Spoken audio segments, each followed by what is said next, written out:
Estudo das Cartas de João, de Jen Wilkin. Semana 6.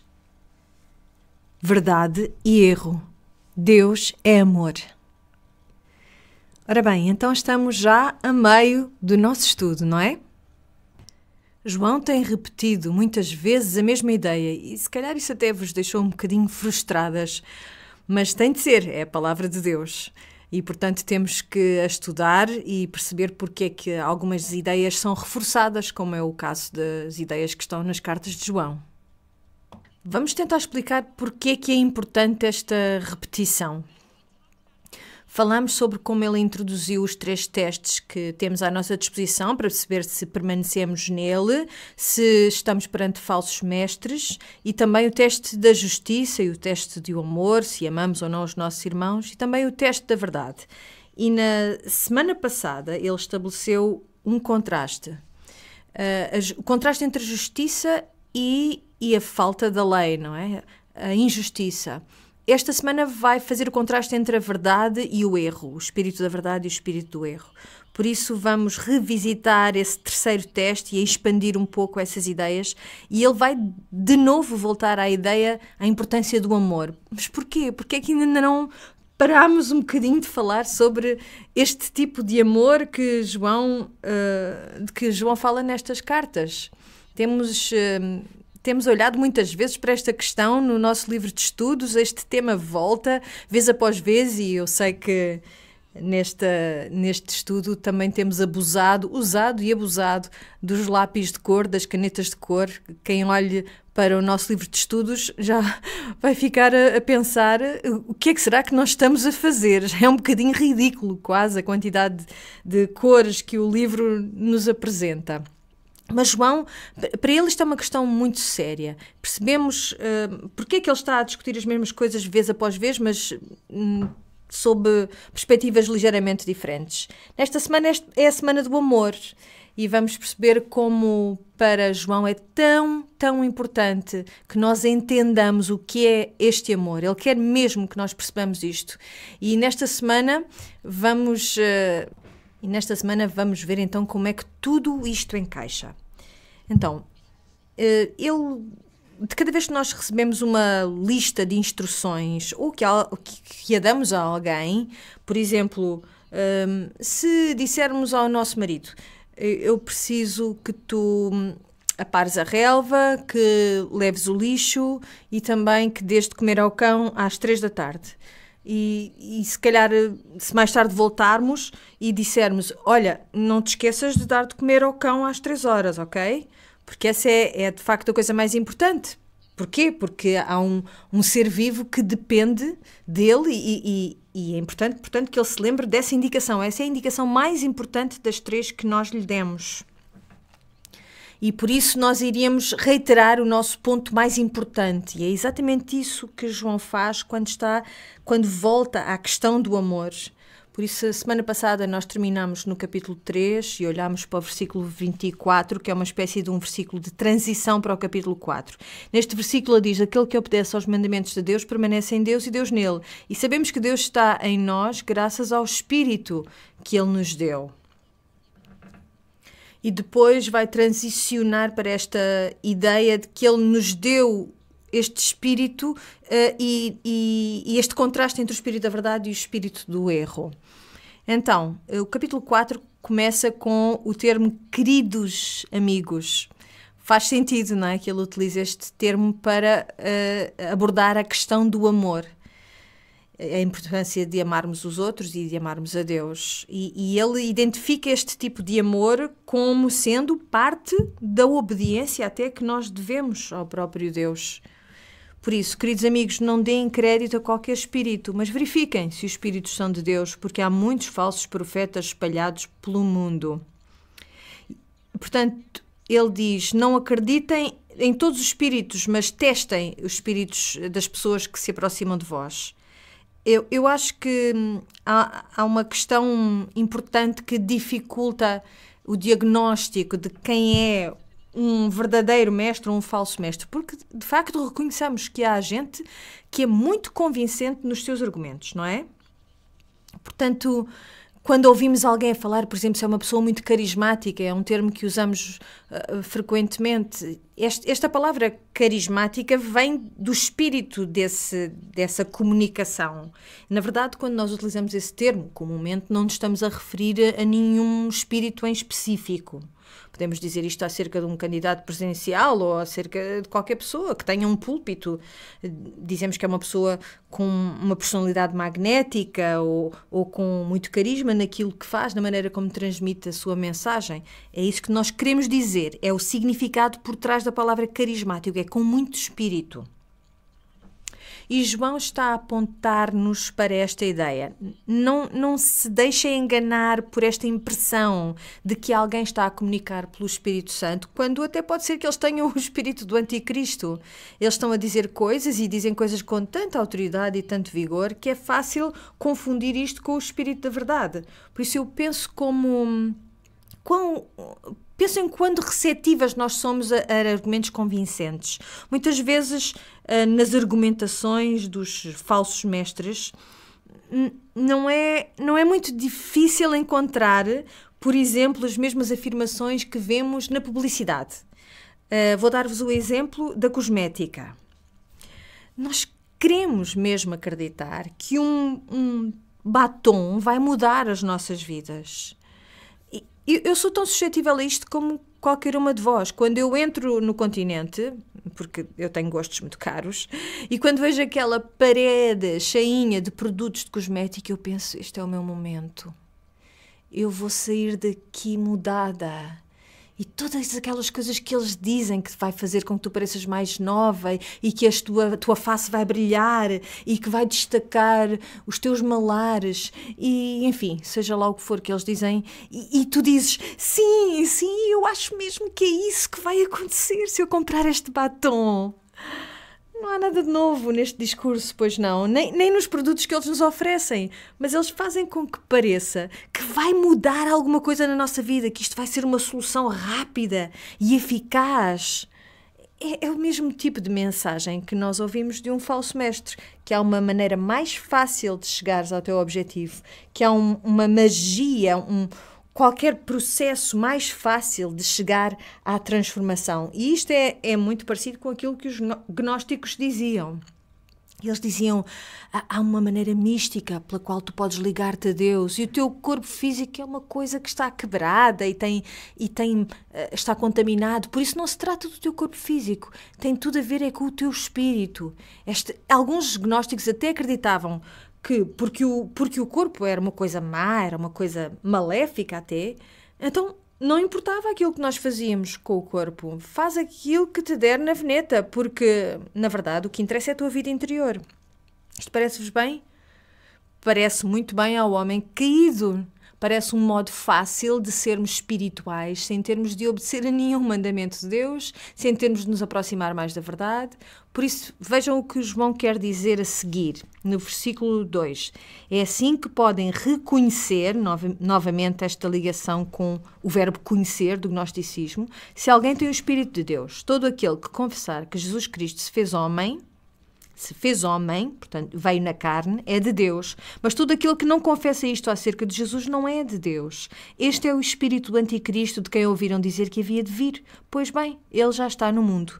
Por isso, repararam nesta distinção que ele faz em relação àquilo que é o ensino do falso mestre. Este espírito do anticristo diz que Jesus Cristo não veio na carne, não veio como verdadeiro homem, não tinha um corpo físico. E por isso que os gnósticos diziam era que este Espírito de Deus desceu sobre um homem por um período de tempo e depois voltou para o céu. Mas, na verdade, não era o Deus encarnado. Porquê que isto é importante para nós? Porquê que não podemos dizer, pronto, isto é um detalhe, também não é assim tão importante? Bem, tem havido vários concílios ao longo da história da Igreja. Por exemplo, o concílio de Calcedónia, que aconteceu no ano de 451 da nossa era, tinha exatamente esta principal preocupação, determinar se o que as Escrituras diziam era que Jesus veio na carne ou não. Eles quiseram perceber, ouvir e decidir sobre se ele era de facto todo homem, 100% homem. Eles disseram sim, de facto é. Esse concílio confirmou essa ideia. E porquê que isto é importante e relevante para nós? É que se Jesus não era verdadeiramente homem, não era completamente homem, não veio na carne, então ele não era um substituto aceitável para a expiação dos nossos pecados. Primeiro que tudo, o registro indica que ele era completamente homem. Ele ficava com fome, ficava cansado, sofreu, morreu, todas estas coisas. Mas ele não seria, de facto, um substituto aceitável para o nosso pecado se ele não fosse tão humano como nós somos. Porquê que tu és uma pecadora? Por causa de Adão, lembram-se da história? Então, porquê que nós estamos livres do pecado através de Cristo? A Escritura diz que ele é o último Adão. Assim como o pecado veio através do primeiro Adão, nós somos nascidas nesse mesmo pecado e somos nascidas para o pecado. Do mesmo modo, através da vida sem pecado de Cristo, que era completamente humano, assim como Adão também era, nós recebemos o livramento do pecado. Por isso importa muito para ti reconhecer e declarar que Jesus Cristo veio na carne, porque só deste modo é que ele poderia ser de facto um sacrifício de expiação para nós. Mas também importa por outra questão, porque se ele não veio de facto na carne, já repararam quão distante ele está da humanidade, da nossa humanidade? Então como é que ele será um exemplo para nós seguirmos? Pensem bem nisto. Aqui há uns anos havia umas pulseiras que tinham esta pergunta: o que é que Jesus faria? Lembram-se disso? Muitas de nós usámos essas pulseiras. E era uma pergunta importante para respondermos, mas a questão é, ao fim de um certo tempo, aquilo acabava por ser quase um empecilho a nós entendermos a humanidade de Jesus, porque Jesus parecia tão distante de nós. Eu sei lá o que é que Jesus faria. Então, ele era capaz de andar sobre a água. Provavelmente não faria o mesmo que eu faço. Eu não consigo fazer o que Jesus faria, por isso era frustrante para algumas de nós esta pergunta. E é aí que nós começamos a pensar nisto. Ora bem, ele era completamente Deus e tu não és completamente Deus, nós sabemos isso, e não vais ser capaz de fazer as coisas do mesmo modo como Jesus as fez, porque ele era simultaneamente homem e simultaneamente Deus, e tu não és simultaneamente Deus e homem, és apenas homem ou mulher. Mas na sua humanidade ele de facto deixou-nos um exemplo que nós temos de seguir. Nós temos de o seguir e fazer como ele fez. Por isso, de cada vez que nos afastamos desta ideia de que ele veio na carne e pensamos nele como um Deus-homem, nós acabamos por nos afastar desta responsabilidade em sermos como ele. Porque como é que eu posso ser como alguém que tem poderes miraculosos? Há muitas maneiras através das quais tu podes parecer-te com ele. Há muitas coisas, muitas características de Jesus que tu podes tentar imitar. Na nossa cultura, a nossa tendência é estabelecermos objetivos e tentarmos lá chegar e dizermos a nós mesmos: eu vou tentar conseguir atingir este alvo. E se eu chego a este alvo, o que é que acontece? Imaginemos, por exemplo, que o teu objetivo era seres promovida no trabalho. E depois, se de facto és promovida, como é? Sentes-te otimamente, não é? Achas que és maravilhosa e começas a pensar em como tu és maravilhosa, ou então não alcanças o teu objetivo e o que é que acontece? Eu sou horrível, eu sou patética, nunca vou conseguir atingir estes objetivos da minha vida, nunca vou melhorar. Portanto, este tipo de exercício não serve muito bem o propósito de nós percebermos o que é imitar a Cristo. Ou nos orgulhamos de nós mesmas, ou estamos completamente esmagadas pela nossa incompetência. Por isso eu não estou a falar de estabelecer objetivos no que diz respeito à tua fé.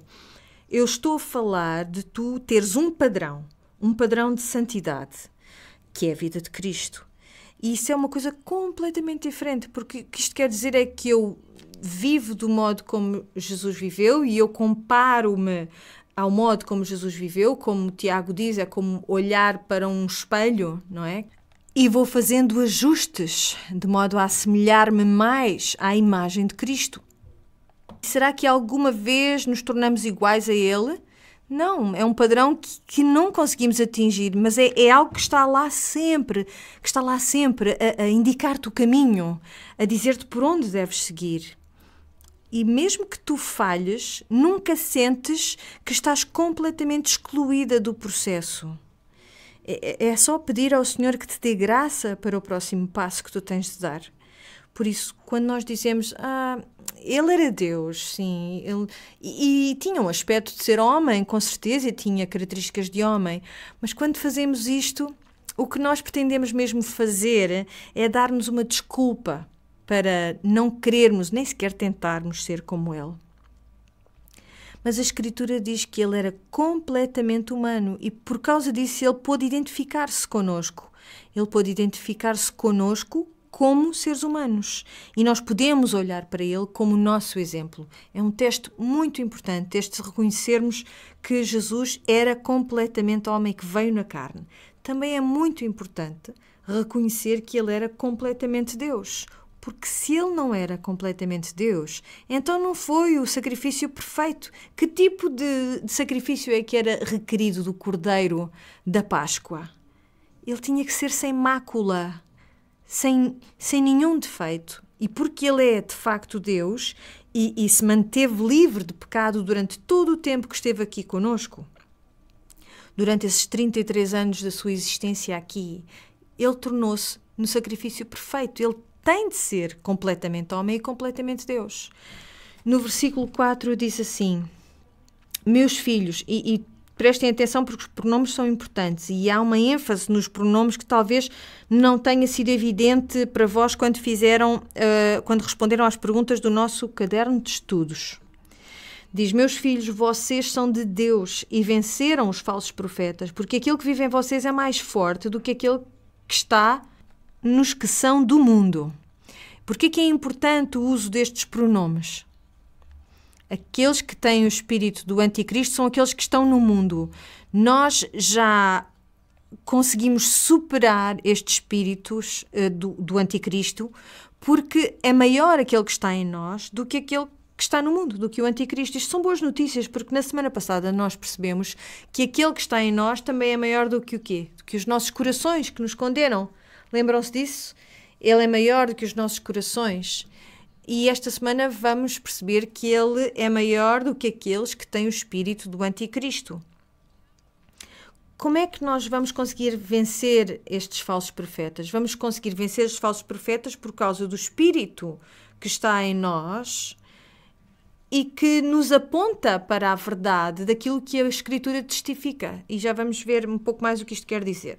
No versículo diz eles, ou seja, os que têm o espírito do anticristo, pertencem ao mundo, por isso falam à maneira do mundo e o mundo dá-lhes ouvidos. Mas nós pertencemos a Deus. Quem conhecer a Deus escuta-nos, quem não pertencer a Deus não nos ouve. É assim que podemos distinguir entre o espírito da verdade e o espírito do erro. Então, no versículo 5 fala naqueles que são do mundo e que falam de uma perspectiva mundana, uma perspectiva que pertence ao mundo, e o mundo escuta-os.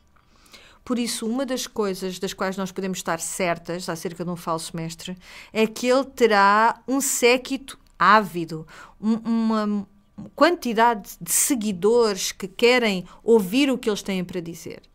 Sim, é verdade que na igreja também há pessoas que têm seguidores ávidos, têm alguém que quer ouvir o que eles têm para dizer. E de vez em quando aparecem pessoas que são parte da igreja que de facto se destacam das outras.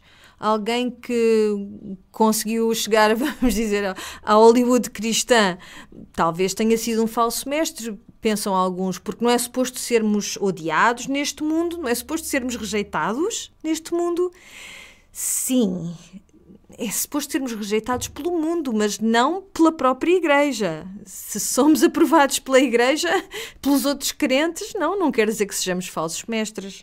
Por isso, irá acontecer muitas vezes que alguém ganha notoriedade porque estão a pregar e estão a ensinar pelas razões certas. Estão a trazer uma chamada para voltarmos à nossa fé ortodoxa.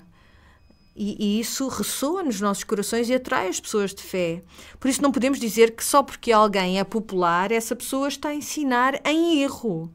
Temos que escutar, de facto, qual é a mensagem que essas pessoas trazem. E aqui o que diz é que eles falam à maneira do mundo, ou seja, aquilo que eles dizem é muito apelativo para a mentalidade do mundo. Há uma maneira mágica, há um atalho. 30 dias para XYZ. Se disseres esta oração, isto vai acontecer. Percebem aquilo que eu estou a falar? Estou a falar de quando vos trazem fórmulas mágicas para atingirem os vossos objetivos. Coisas que não estão alinhadas com aquilo que nós sabemos que é verdade, mas que são muito apelativas. Atraem muito as pessoas que vêm do mundo e que têm a perspectiva do mundo e que colocam a si mesmas estas perguntas quando ouvem estes ensinos. Como é que eu posso beneficiar disto? Por isso, João diz, eles são do mundo, no versículo 6 diz, mas nós pertencemos a Deus. Nós, quem?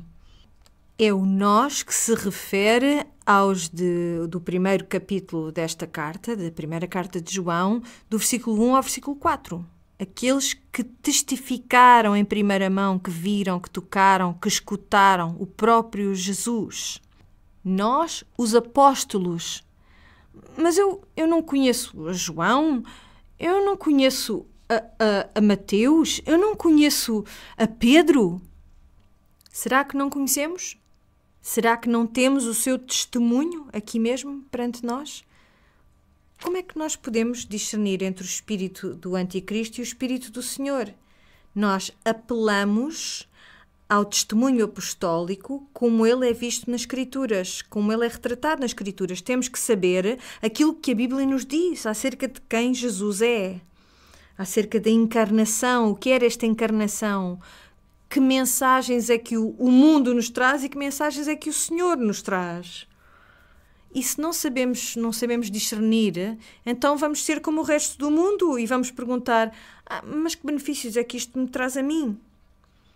E não há nada mais contrário àquilo que é o testemunho apostólico do que esta pergunta. Que benefícios é que isto me traz a mim? Porque estamos a falar do amor ágape. Vamos olhar para esse amor na próxima secção como o exato oposto dessa pergunta. O que é que eu posso beneficiar? O amor ágape é o quê? O amor ágape coloca esta pergunta. Como é que eu me posso afastar disto completamente e tornar esta questão em algo que diz respeito a outra pessoa diferente de mim? Não é um sentimento, é um ato determinado da vontade. É esse tipo de amor que o Senhor tem por nós. Este amor do sacrifício do eu, que coloca os outros acima de nós mesmos. É disso que ele vai falar a seguir. Olhem para o versículo 7. Mais uma vez começa com um termo carinhoso, queridos amigos, conforme introduz esta ideia do que é ser amado e chamarmos aos outros amados. Queridos amigos, amemo-nos uns aos outros. E esta frase vai ser repetida 3 vezes nesta porção, no versículo 11 e no versículo 12 também. Queridos amigos, amemo-nos uns aos outros porque o amor vem de Deus. Todo aquele que ama nasceu de Deus e conhece-o. Vejam aquilo que ele diz. Ele diz, amemo-nos uns aos outros porque o amor vem de Deus. E esta frase, o amor vem de Deus, é literalmente o agape, o amor, é de Deus, vem de Deus. Este tipo de amor que não considera o ego, mas os outros, esse amor vem diretamente de Deus, origina de Deus, emana de Deus. É completamente diferente do tipo de amor que o mundo conhece. O tipo de amor que nós conhecemos é o amor filéu, é o amor fraternal. E é o tipo de amor que, mesmo na sua forma mais pura, é baseado na necessidade. É um amor completamente humano. E o amor humano está completamente baseado em mim e na necessidade. Porquê? Porque nós somos seres necessitados, não é? Temos muitas necessidades. E nós não temos necessidades porque somos pecaminosos. Há muitas necessidades que nós temos que não têm origem no pecado. Mas nós tínhamos necessidades, por exemplo, antes mesmo da queda, não é? O 7º dia da criação é o quê? É o descanso, e nós precisávamos também de descanso. Deus providenciou comida, por isso precisávamos de comer. tínhamos necessidades antes da queda. Nós fomos criadas para termos necessidades no bom ambiente que era o do Éden. Porquê? Porque as nossas necessidades apontam-nos para Deus. Nos nossos relacionamentos uns com os outros, nós não compreendemos como é que podemos amar sem basear esse amor em algum tipo de necessidade. Mesmo nas relações, nos relacionamentos mais puros, por exemplo, de pai para filho, aquela que é suposto indicar-nos até o tipo de amor que o Senhor tem por nós, certo? Se nós nos conseguirmos aproximar de um amor altruísta, eu acho que é através da experiência da paternidade. E se há pessoas que são mães a ouvir-nos, ou se há crianças até a ouvir-nos, sabemos que a algum nível, em algum momento, nós precisamos de algo da outra pessoa. Eu quero dar o que é bom ao meu filho, mas se eu soubesse que depois de 18 anos de dádiva constante da minha parte, de lhe providenciar as melhores coisas, se ele decidisse sair pela porta fora sem sequer dizer obrigada, isso iria partir-me o coração e eu iria ficar muito ressentida, iria arrepender-me de lhe ter dado o que lhe dei, ficaria com certeza destruída por esse abandono. Por isso mesmo, nos relacionamentos mais puros, nós temos necessidades que queremos que sejam satisfeitas. Não é esse tipo de amor que o Pai tem por nós. O tipo de amor que o Pai tem por nós pede que nós mostremos uns aos outros esse amor. E esse amor não pede nada em troca. É um amor sobrenatural e é uma dádiva de Deus àqueles nos quais Ele permanece. Vemos que este amor, este agape, é de Deus e, como João diz, quem quer que seja que é nascido de Deus, demonstra este tipo de amor. Falámos na semana passada como a semente de Deus está em nós e agora estamos a falar de outros mais traços genéticos. Temos mais uma hereditariedade, esta hereditariedade que se manifesta como o amor agape. E de outro modo, se Deus não tivesse derramado sobre nós este amor, nós nunca poderíamos ser capazes de demonstrar este amor para com outra pessoa. A um nível humano, isto é impossível.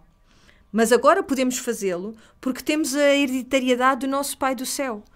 E no versículo 8, aquele que não ama não conhece a Deus, uma vez que Deus é amor. Cá está o tal verso, o tal versículo que tanto crentes como descrentes adoram. E adoramos este versículo por motivos diferentes.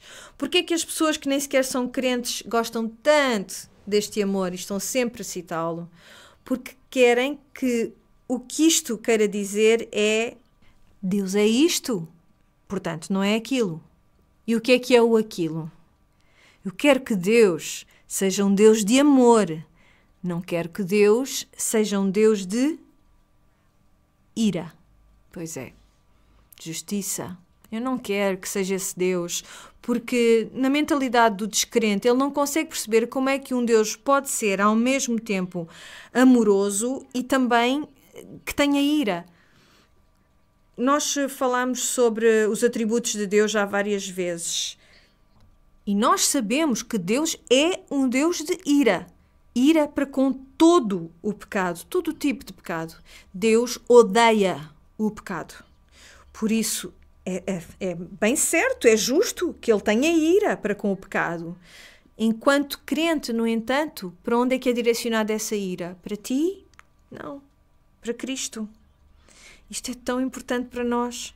É por isso que nós podemos celebrar o facto de que Deus é amor e que a ira de Deus já não está direcionada para nós, porque o Senhor Jesus é que veio para receber a ira de Deus no nosso lugar, sendo completamente humano. Isso vai ser muito importante daqui a pouquinho. O mundo adora dizer que Deus é amor porque eles querem que Deus seja só amor. Mas nesta semana vimos no caderno de estudos que Deus é mais do que só amor. Deus também é descrito como sendo luz, ou seja, é santo. Se olharmos para as descrições daquilo que Deus é na sua essência, será isso que se pode dizer de Deus. Deus é referido como sendo santo 3 vezes. Ele é santo, santo, santo.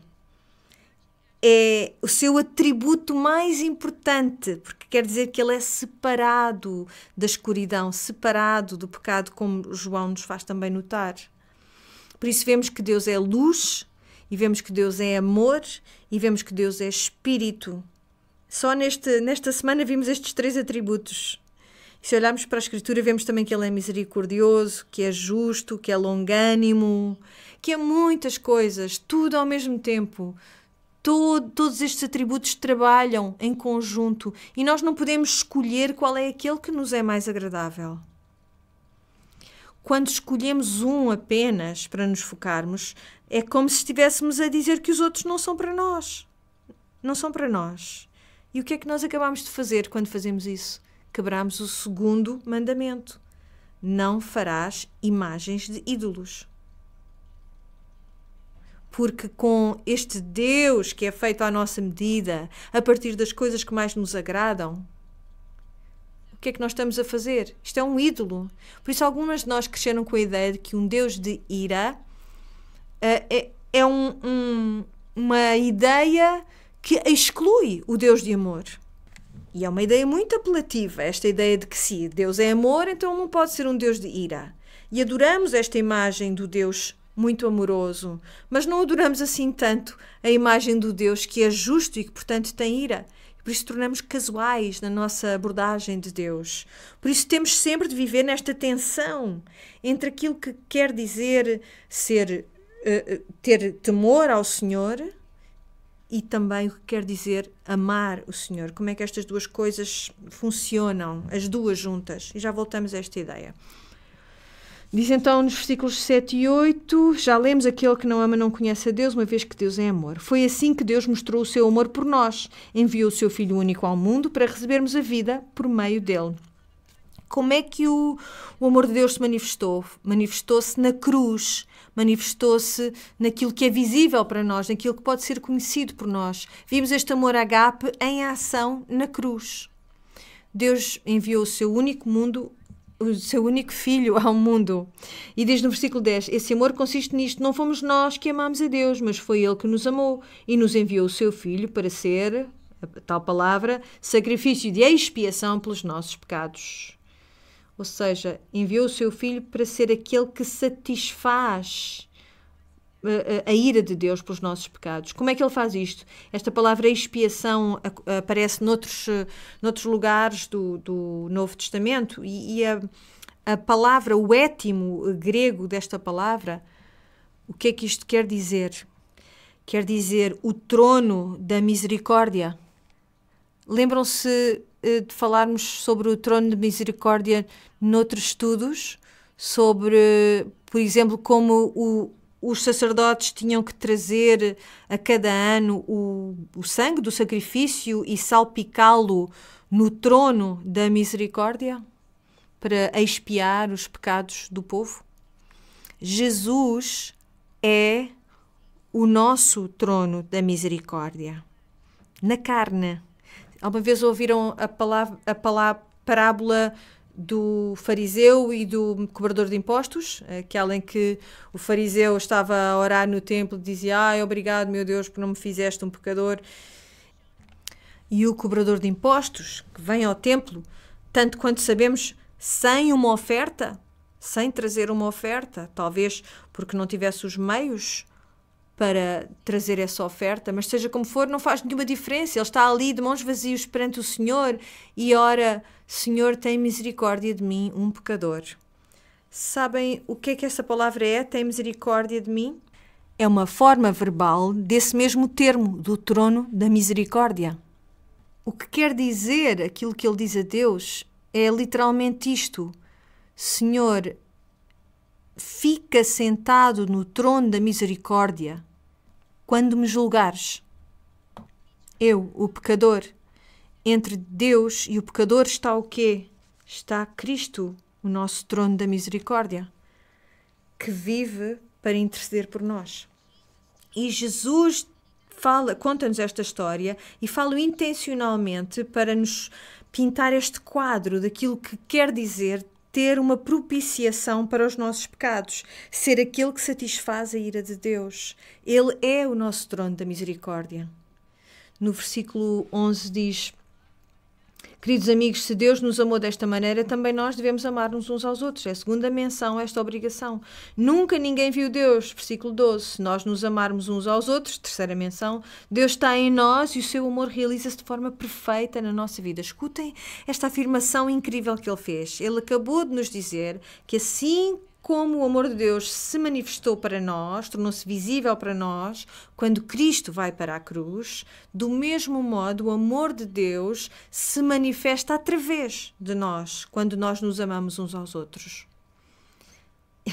Isto é incrível, não é? Alguma vez viste a Deus?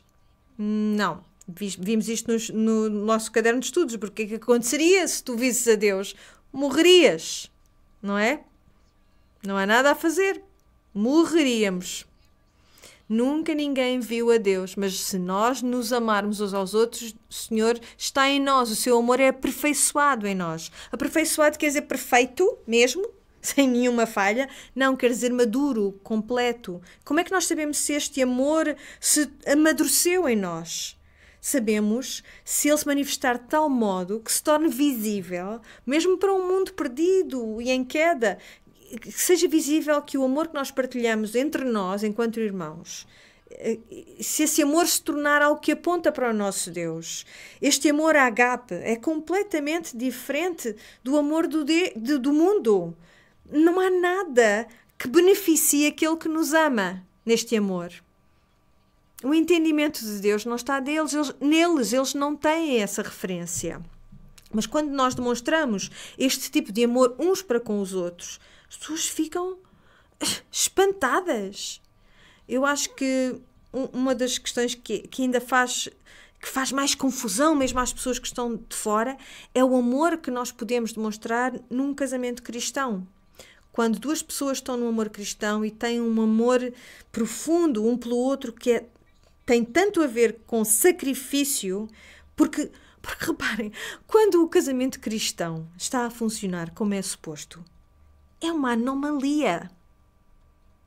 Quando nós amamos não apenas a comunidade dos crentes, mas também dentro da nossa casa, porque, vamos lá reconhecer, nós temos muita dificuldade em amar as pessoas que estão mais próximas de nós, porque tomamos-las por certas, porque, enfim, fazemos aquilo que não devíamos fazer com essas pessoas, contamos tanto com o seu amor que abusamos dele. Uma família que demonstra amor ágape uns pelos outros.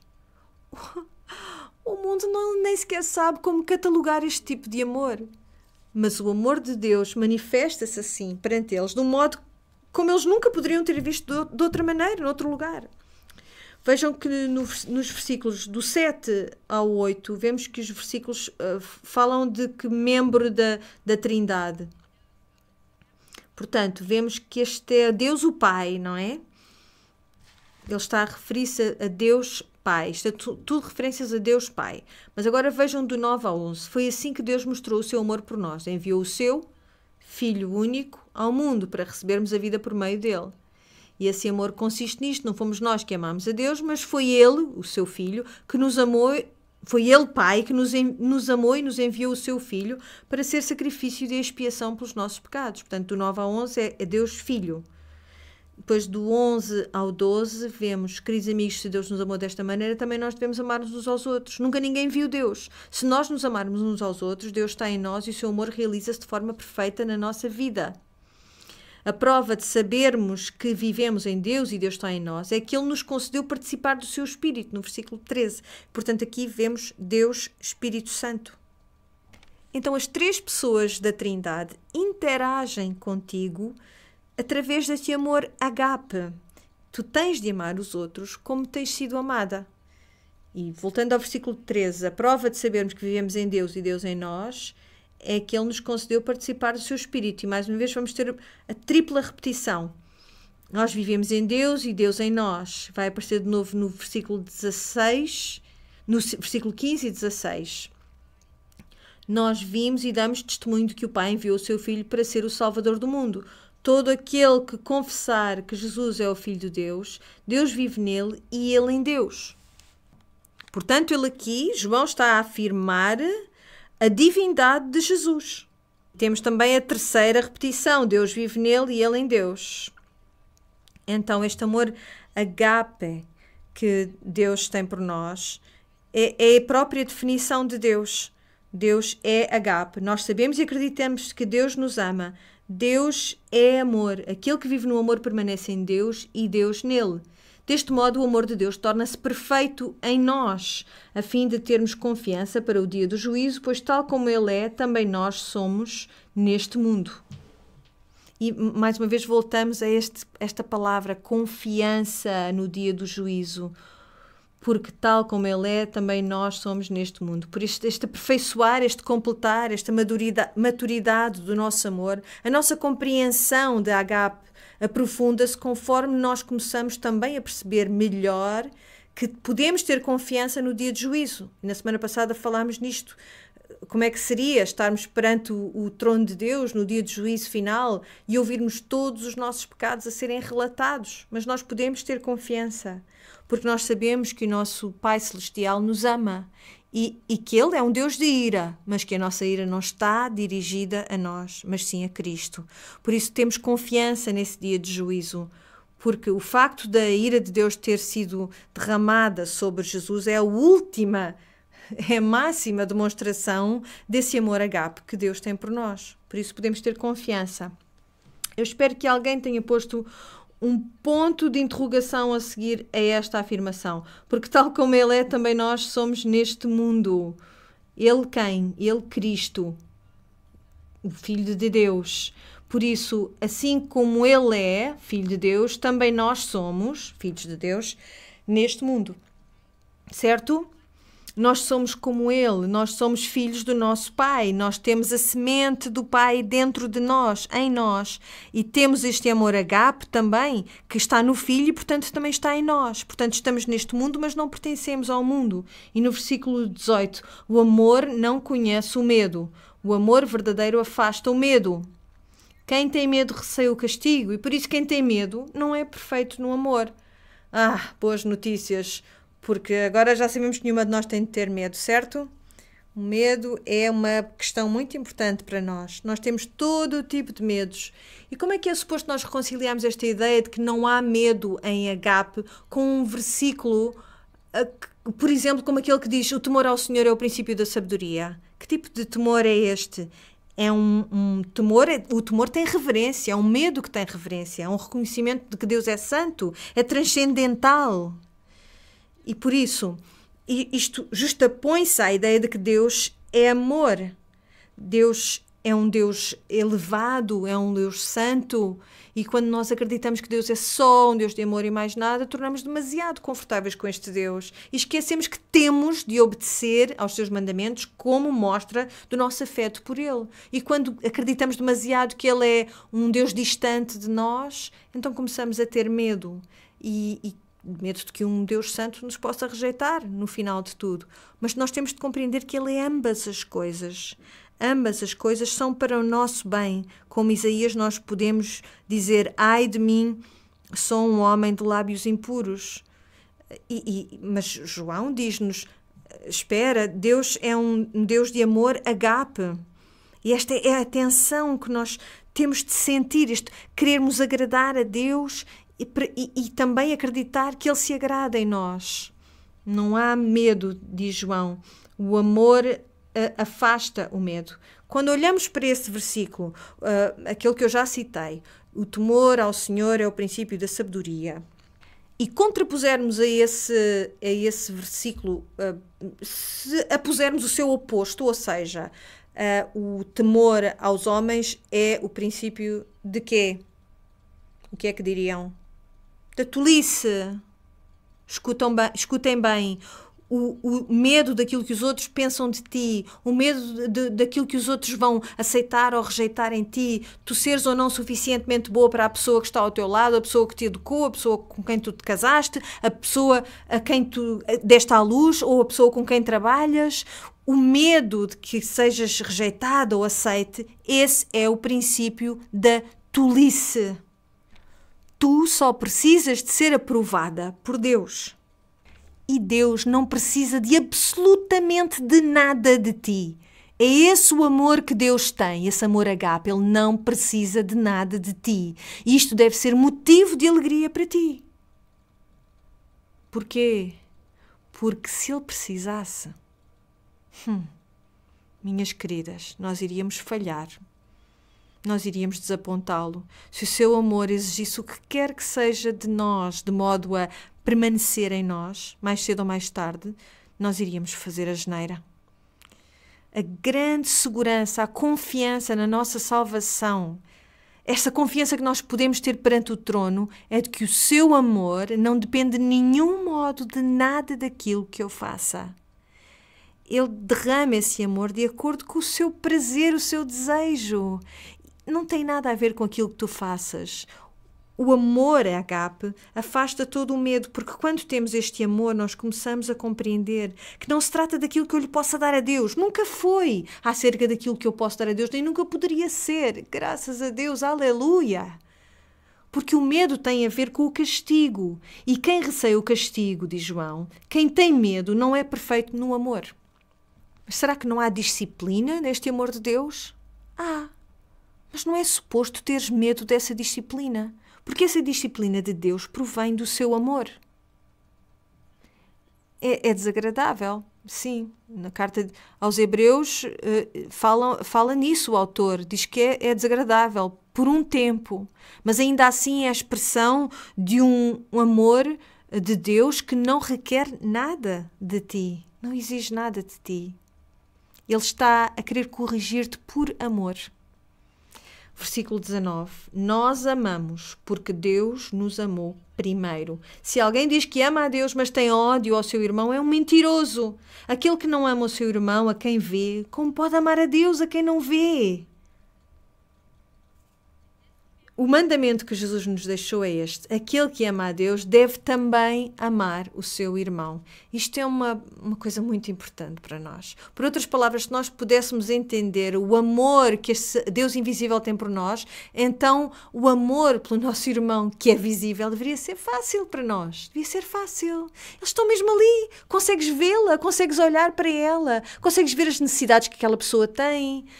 O Senhor deu-te a capacidade de suprir essas necessidades do teu irmão, da tua irmã, sem esperares nada de volta. Como é que nós podemos dizer que isto não é para nós se a semente de Deus está em nós? Se o amor agape de Deus foi derramado sobre nós e irradia de nós? Como é que nós podemos negar este amor? Escutem este motivo, nós amamos porque Ele nos amou a nós primeiro. É provável que já soubesse este versículo de cor, mas é importante refletirmos sobre isto, porque as ideias humanas acerca do amor têm-nos deixado defeituosas no modo como nós amamos. Nós dizemos que amamos batidos de leite a vídeos de gatinhos no YouTube e a Deus também. Se usas esta palavra desta maneira, tens que perceber qual é a diferença. E nós amamos porque Deus nos amou primeiro. É como no filme Orgulho e Preconceito, ou no livro. O Mr. Darcy, lembram-se? Ele estava ali à espera daquele amor da Elizabeth, mas ele era tão incapaz na sua maneira de comunicar que estivemos 5 horas e meia ou 6 horas, não sei se viram a série, se não, na televisão, estivemos 5 ou 6 horas que durou a série à espera que ele manifestasse esse amor e dentro dele ele pensava, ela é maravilhosa, eu gosto tanto dela, amo-a tanto, eu quero entregar-lhe o meu amor. E depois ela descobre que ele a ama e ela também o ama e nós, ok, ela ama a ele, mas foi ele que a amou primeiro. Não. Esse não é o amor agape. O amor agape é outra história, muito familiar. Deixem-me contar-vos esta história. E está em Lucas 10. Vamos lá. Vamos ver, está em Lucas 10, 25. Diz assim: um certo doutor da lei que queria experimentar Jesus levantou-se e fez-lhe esta pergunta: Mestre, que devo eu fazer para ter direito à vida eterna? Que diz a Escritura acerca disso? Respondeu-lhe. Como é que a entendes? E ele disse, ama o Senhor teu Deus, agape é o verbo, com todo o teu coração, com toda a alma, com todas as forças e com todo o entendimento. E ama o teu próximo como a ti mesmo. E Jesus comentou, respondeste bem, faz isso e alcançarás a vida. Ok, portanto, Jesus diz-lhe, tu respondeste bem, tu sabes o que deves fazer. É o amor agape, mas no versículo 29 ele estraga tudo. Mas o doutor da lei, querendo justificar-se, tornou a perguntar, e quem é o meu próximo? Portanto, basicamente o que é que ele fez? Mas onde é que está a linha que divide uma coisa da outra? Como é que eu posso chegar-me a este lado sem me comprometer? Quem é o meu próximo? Então Jesus conta a história que é tão familiar para nós do bom samaritano. No versículo 30, Jesus continua. Então Jesus contou o seguinte, ia um homem a descer de Jerusalém para Jericó. Caíram sobre ele uns ladrões que lhe roubaram roupa e tudo, espancaram-no e foram-se embora, deixando-o quase morto. Ora bem, portanto, todos conhecemos esta parábola, todos a ouvimos várias vezes, vimos em desenhos animados, no que quer que seja. Mas quando lemos esta história, isto é tão familiar para nós que talvez estejamos a perder aqui a noção de como é que as pessoas que escutaram esta parábola da boca de Jesus entenderam esta história. Ora bem, Jesus está a contar esta história deste homem que vai de Jerusalém a Jericó e imediatamente aquilo que eles saberiam é que isto é uma localidade familiar, é uma estrada íngreme com muitas rochas e seria um lugar que comumente se seria assaltado. Portanto, ele vai contar-lhes uma história com um enquadramento que lhes é familiar. Porque é que este homem estava em Jerusalém? Porque é que as pessoas iam a Jerusalém e depois voltavam para as suas terras? Porquê? Para uma das festas, para irem adorar no templo, para irem oferecer o seu sacrifício. E depois voltavam para as suas terras. E esta é a imagem que Jesus está a contar aqui. Portanto, quando pensamos neste homem que foi espancado pelos ladrões, o que é que eles pensariam? Ele está a falar de um judeu. Mas diz, um homem ia a descer de Jerusalém para Jericó, seguiram sobre ele uns ladrões que lhe roubaram roupa e tudo, espancaram-no e foram embora, deixando-o quase morto. O que é que vocês acham que iria acontecer se ninguém ajudasse este homem? Será que ele continua para sempre quase morto? Não, chegaria ao ponto em que morreria, não é? Portanto, vemos qual é a trajetória. Ou alguém intervém, ou então ele está como morto. Está numa vala. Está tão quase morto que as duas próximas pessoas que vão aparecer em cena vão assumir que ele estava de facto morto e nem sequer vão querer assumir o risco de irem ver se ele de facto estava ou morto ou não e de ir oferecer ajuda. Quem é que vai aparecer a seguir? É um sacerdote e depois um levita. E já ouviram provavelmente estas explicações quando alguém fala nestes levitas, ou quando vemos se calhar um teatrinho com estas parábolas, toda a gente se zanga com os levitas e com os sacerdotes, não é? Porquê? Porque pensamos, eles são os maus da fita. Mas será que é isso que os ouvintes de Jesus iriam pensar? Não. Eles ouviriam o número 1 na tua estrutura social e o número 2 na tua estrutura social, vão passar por este homem, olhar para ele e não vão ajudar. E porquê é que o sacerdote e o levita estavam na mesma estrada? Presumivelmente porque teriam ido oferecer os seus serviços no templo. E agora estavam também a voltar para casa, como o outro homem. Portanto, nas mentes dos ouvintes de Jesus, não vai ser o mauzão número 1, mauzão número 2. Vai ser o super-herói número 1 e o seu ajudante, o Batman e o Robin. Portanto, ele diz que no versículo 31, por casualidade descia um sacerdote por aquele caminho. Quando viu o homem, passou para o outro lado. Também por lá passou igualmente um levita, que ao vê-lo se desviou. Ok, neste ponto da história, a gente pensa, vá lá, então mas ninguém vai ajudar o homem? E o que é que os ouvintes pensaram? Bem, enquanto sacerdote, se ele vai ter com ele e ele está de facto morto, então ele vai ficar impuro se tocar um cadáver. Ele não vai poder fazer o seu trabalho no templo. Iria sofrer consequências sociais, consequências profissionais. Por isso, mesmo esteja vivo ou esteja morto, um dia ele vai precisar de ser enterrado e, portanto, também vai sofrer consequências financeiras. Por mais mal que se sintam com este homem que está quase morto na vala, eles conseguem compreender porque é que o sacerdote não foi ajudar, porque é um sacerdote, tem um estatuto a defender.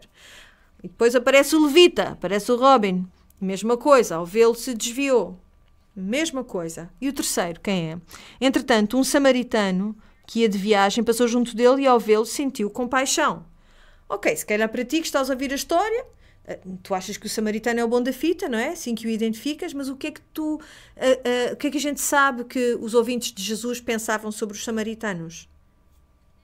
Eram judeus de segunda categoria, eram uma gente absolutamente desprezível. Imaginem a forma mais virulenta de racismo que conseguirem conceber. E era assim que o judeu se sentia em relação ao samaritano, que eram gente mestiça, que eram gente que só usava os primeiros 5 livros do Antigo Testamento, só reconheciam legitimidade ao Pentateuco, tinham construído o seu próprio templo no Monte Gerazim, e quando os judeus voltaram para Jerusalém depois do exílio, sabem quem é que trabalhou ativamente contra a reconstrução do templo no livro de Neemias? Os samaritanos. Judeus odiavam os samaritanos. Por isso, quando Jesus introduz esta terceira personagem, é aí que o público lhe apetece apupar este Jesus. Versículo 33. Entretanto, um samaritano que ia de viagem passou junto dele e, ao vê-lo, ao judeu, sentiu compaixão. Aproximou-se, tratou-lhe os ferimentos com azeite e vinho e pôs-lhe ligaduras. Esta palavra compaixão é muito importante, porque quando o Senhor se descreve a si mesmo, ele descreve-se como um Deus de compaixão.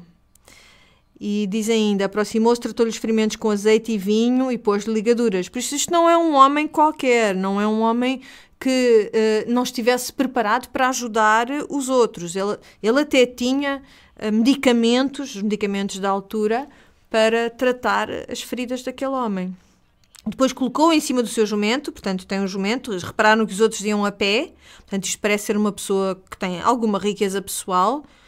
Levou-o para uma pensão e tratou dele. No outro dia deu 2 moedas de prata ao dono da pensão, ou seja, o salário de 2 dias para o homem mediano. Deu-lhe 2 denários e disse-lhe ao dono da pensão, cuida deste homem, quando eu voltar pago-te tudo o que gastares a mais com ele. Portanto, este homem tem muito dinheiro. Qual destes 3 é que provou que era o próximo daquele homem que caiu naquela vala? Aquele homem que tinha sido vítima. Neste ponto da história, podem ter a certeza que os ouvintes do tempo de Jesus estavam arrepiados, irritadíssimos com esta história que Jesus estava a contar. É uma história escandalosa. E vejam aquilo que diz o homem. Diz o samaritano? É isso que diz o texto? Não, diz aquele que lhe mostrou compaixão. Este doutor da lei nem consegue dizer o que este homem era. Diz só aquele que mostrou compaixão. E Jesus responde, então vai e faz o mesmo. Já ouvimos esta história tantas vezes e a moral da história é sempre, tens de ser um bom samaritano.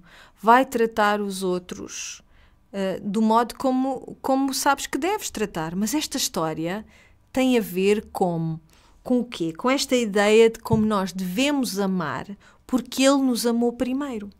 Porquê? Pensem neste homem, na vala.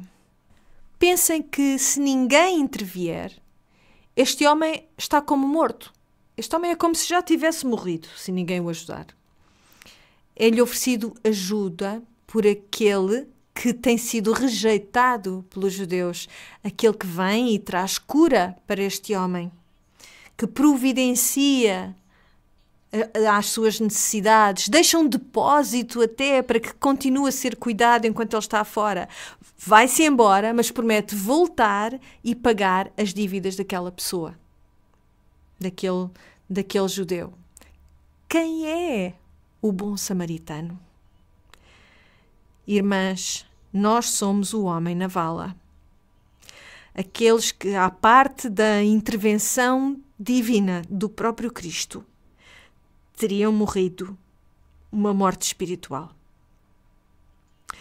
E sabem, pensem bem nesta história mais uma vez. Se aquele judeu na vala estivesse consciente ou estivesse capaz de perceber quem o estava a pôr naquele jumento, ele provavelmente teria lutado contra aquele homem e até dito imprecações contra ele, mas porque está sem sentidos. Este samaritano, que tem sido rejeitado pelos judeus, vem e administra aquilo que ele precisa, restaura a sua vida e deixa um depósito no seu nome e promete regressar. Esta é uma imagem de Cristo, salvando-te a ti, salvando-me a mim, enquanto nós éramos pecadoras, sem sentidos. E, portanto, o que Jesus está aqui a tentar dizer não é quem é o teu próximo, é para quem é que tu podes ser o próximo.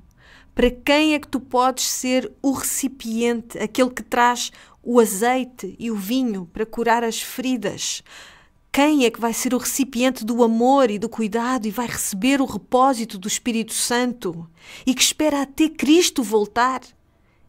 Este é o amor que nos foi dado primeiro, que nos motiva a nós para irmos e partilhar este amor ágape com os outros. Por isso eu digo-vos as mesmas palavras que Jesus disse a este doutor da lei. Então vai e faz o mesmo. Vamos orar. Pai do céu, nós agradecemos-te porque tu derramaste sobre nós um amor com propósito, um amor em que tu mostraste a tua vontade de que nós amássemos aqueles que não podem advogar por si mesmos e que não esperássemos nada de volta, assim como aquele samaritano sabia que não haveria nenhum pagamento que alguém lhe pudesse dar pelos serviços que foram prestados. E, no entanto, tu serviste com fidelidade mesmo àqueles que te teriam rejeitado, que teriam dito imprecações contra ti. Senhor, tu salvaste-nos da morte certa e tu restauraste-nos a vida com tanto amor. Senhor, escreve esse amor nos nossos corações para que nós possamos sair e manifestar este amor ágape entre os crentes e também num mundo que está perdido.